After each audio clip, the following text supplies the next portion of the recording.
we had got to the point where the music is quite intricate, you know, lots of little details, and every little detail Bert really agonizes over, and I do as well. You know, it's important that the singer knows what's going to happen behind him when you've got 30 musicians there. And we had never timed the show. We had no idea how long it was going to be. First time we knew how long the show ran was when we came off stage at Radio City, having done 2 hours, 10 minutes exactly. Fantastic. Which was about what we hoped to do. Yeah, great reaction. Great. Terrific reaction from the audience. The audience, I think they sensed that it was something special for us. You know, the big curtain went up. There's this big orchestra. Bert comes out, counts up what the world needs now is love. And we did a number of his songs from the Bacharach David catalogue, a number of my songs that Steve and I arranged for the orchestra. So Bert would leave the stage for a short period, I would leave the stage to Bert. So there was an integrated part of the show, and then there was a part where we showed what we could do separately. Because he's 70 years of age. You would never guess it. He's still a very good-looking man, isn't he? I know, it's a good-looking guy, yeah. I know. I try to not stand too close to him, because it's kind of a... And is he charming and delightful? He's a lovely man. Really, it has been absolutely a pleasure to work with. Really, people always say that sounds like rubbish, doesn't it? You know? But it really is true, and I've learned a tremendous amount. Did you find out what the breakup with Hal David was about? No, I wouldn't ask any questions like that. No, but I thought you might have picked up along the way what it was about, because it was a great partnership, wasn't it? And you know, they're writing together again today, you know, but intermittently. So I see. They're working on a couple of songs for a film right now. Yeah. Now, you're a self-taught musician, I know, and probably a lot of people don't know that Elvis's father was a man called Ross McManus, I beg your pardon, Ross McManus, who was a trumpet player with the Joe Loss Orchestra for years and years and years. So presumably there was always music in the house. Well, he began as a trumpet player, and then he became one of the 3 singers of perhaps the most successful period of that orchestra's life, through the 50s and through to the late 60s. And then he became a solo singer, and he's only reluctantly retired now. You know, he sings occasionally. Does he? Still, and I had the opportunity to sing with him a few years ago, with himself and Rose Brennan, who you probably know, the wonderful singer. And I mean, we never performed together ever. You know, I went along and played my guitar behind him when I was about 14 in a club gig, when he went to be a solo singer. But all the years when I was growing up, it's a little unusual experience to have your dad going to work when all your friends' parents are coming home from work. Of course. You know, he'd go to work at the Hammersmith Palais at 6:30, and you know, obviously I didn't get to go at that age, but I'd go to the Sunday afternoon matinees and watch the ballroom dancing. I'd go to the radio broadcast, and I'd see groups, you know, coming in carrying their own gear. I saw it wasn't entirely a glamorous way of life, to be honest. You know?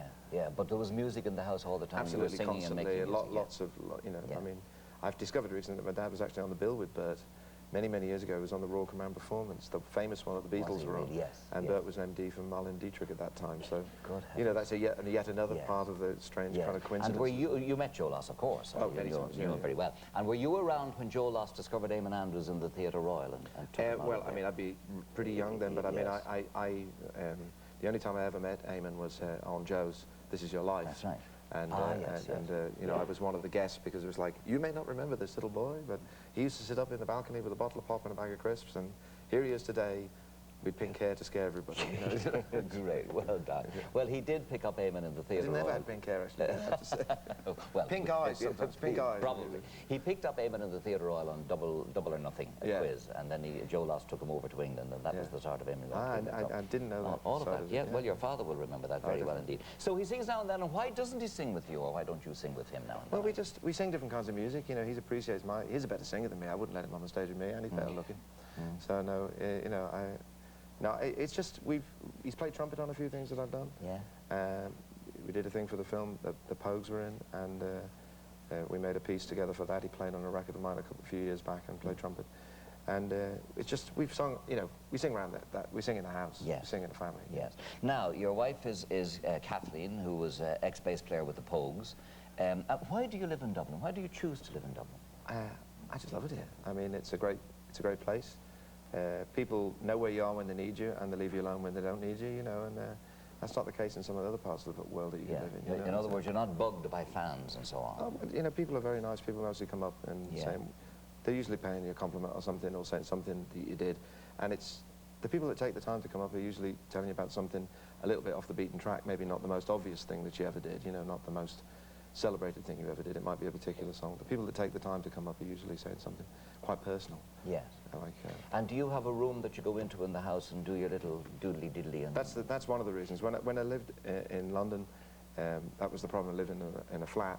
You know, you always have the feeling of being overheard. I like the idea I could just live on the edge of town, close enough to have all the things of the city, but to be able to make as much noise as I want, or to have as much peace and quiet as I want, you know? Right. And the trouble with living outside of London, that distance, you know, that little bit of distance out of the city is it's full of English people when you get out there, you know? And, no, it's true, you know, I've grown up in the city and it's all the cultures mixed up. So to come and be, you know, to be sort of, come into a country that my family originally came from and come in to live in it, but in very different circumstances, is a different experience. And it's not like, say, moving to the Shires or something. Right, right, yeah. And do you still love getting up there and doing it? You do, quite I do clearly. very much, yeah, no. I really enjoyed this year. We've had all sorts of different experiences. Steve and I have done a number of concerts with just the piano and voice, and as you can hear, the possibility for, you know, getting right into the center of the song. And you can take songs from a long while back that you might have otherwise lost the love for, and by stripping them down to the essentials, it's a really great way to perform them.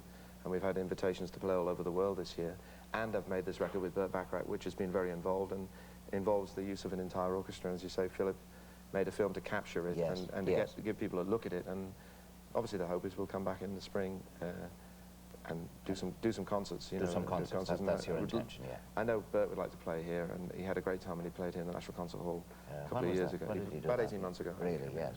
Yeah. So apart from your dad, then, who would have influenced you? You were, all that punk time that you were doing your thing, you were still listening to Ella and Count Basie. Well, I grew up, my parents weren't truly brainwashed me before I ever went to school, you know, and my mum ran record stores and things like that, and had to know all the catalogue, and she was a huge fan of jazz and ballad singers such as Mel Torme, Sinatra. And so that music was just so familiar to me. I didn't have any fear of it. And when I was really a baby, before I went to school, that was all being played constantly. And if you're familiar with it, it's just very evocative for you. When you get a little older, you understand it emotionally. When you understand what they're singing about, you find a time and a place for it. So I never had to, and I never had any fear of that music. It never had any, so it didn't seem like not groovy or anything, you know, like that. I've never had any problem with listening to jazz and to rock and roll and to folk music and to, you know, classical music and all the riches of music that are there, because it's all made by humans. Yes. The best of it's made by humans. And were you a little child prodigy? Not at all. I never picked up an instrument until they had a go at teaching me the violin. That was a miserable failure. Total failure. Yeah. It's dreadful, that one. Don't come back with that fiddle. Yes. And I picked up the guitar, more or less self-taught from the age of 13. And I'm not really much of a musician as an accompanist. I just got fascinated with the rhythms and the chords, and wrote songs almost right away on the guitar. And where did you learn to read music? Well, a fellow you know, I'm sure, Michael McGlynn from Anuna, he got me through the barrier. We became friends, and he just patiently explained it to me in a way that no teacher had ever done. And I had a mental block about it, just like any kind of mental. The dots. Sort of, yeah, the dots just, I couldn't accept the lack of logic in it, or that I perceived, and once it was patiently explained to me, I got on it quite quickly. Yes, and do you envy the likes now of Burt Bacharach, who can sit down and sight read straight through? It's another kind of talent, but then I might not have had the time to do the things I've done. Yes, you know? Yes, of course, yes. So where are you spending Christmas now, mister? I'll be here. I'll be here, yeah. With family and with Coach, and you know, and it'll be doing your thing. Yeah, no, we just have a quiet time. We've been travelling all year, and it's just great to be back. You know, it was like fight your way through the airport this afternoon when you get here, and, with everybody else coming. Okay, the album is called Painted from Memory. It's lovely to meet you after all these years. Never had a chance to meet you before. Yeah, I know. I don't know how this has never been. And you're as I say, completely different to what I expected. That's a compliment, believe it or not. Well done. I'm never sure when I say that. Yes, it is a compliment, I do assure you. Well done on the album, and well done on your singing. Thank you. Continued success to you. Thank you. Elvis Costello, ladies and gentlemen. We'll take a break. Go from us. Well done.